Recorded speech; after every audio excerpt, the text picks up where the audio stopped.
Buonasera e ben ritrovati con l'informazione flash di New Sicilia, i principali titoli del pomeriggio. Da oggi è ufficialmente aperta la piattaforma di IRFIS per presentare le domande di accesso alle agevolazioni destinate alle aziende danneggiate dal ciclone Harry e dalla frana di Niscemi.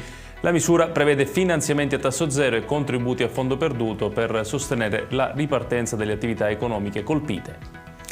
In Sicilia è stato alzato il livello di attenzione sull'antivirus, lo ha annunciato il dirigente generale del DASOE, Giacomo Scalzo, spiegando che la Regione ha inviato una circolare a tutte le aziende sanitarie provinciali e agli ospedali per rafforzare monitoraggio e prevenzione. Le autorità sanitarie ribadiscono comunque che il rischio per la popolazione resta attualmente molto basso. A Palermo cresce invece l'allarme sicurezza dopo i recenti fatti, tra cui omicidi e sparatori a scopo di intimidazione. Il prefetto Massimo Mariani convocherà nei prossimi giorni il Comitato Provinciale per l'Ordine e la Sicurezza Pubblica. Intanto Sferracavallo diventa zona rossa con una stretta anche sullo Zen. Queste le prime misure adottate dal prefetto per contenere l'escalation di violenza. E sempre da Palermo resta in carcere il sedicenne accusato di aver ucciso Piero De Luca, l'ex infermiere di 69 anni trovato morto nei giorni scorsi.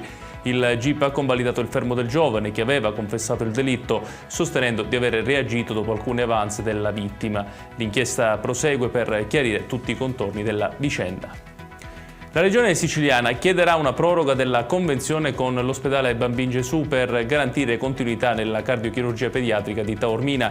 La convenzione scade infatti il prossimo 30 giugno e il governo attende il via libera definitivo al nuovo piano della rete ospedaliera. Ed è tutto per questa edizione, tutti i dettagli su queste notizie li trovate come sempre sul nostro sito www.newsicilia.it. Grazie per averci seguito e buon proseguimento di serata.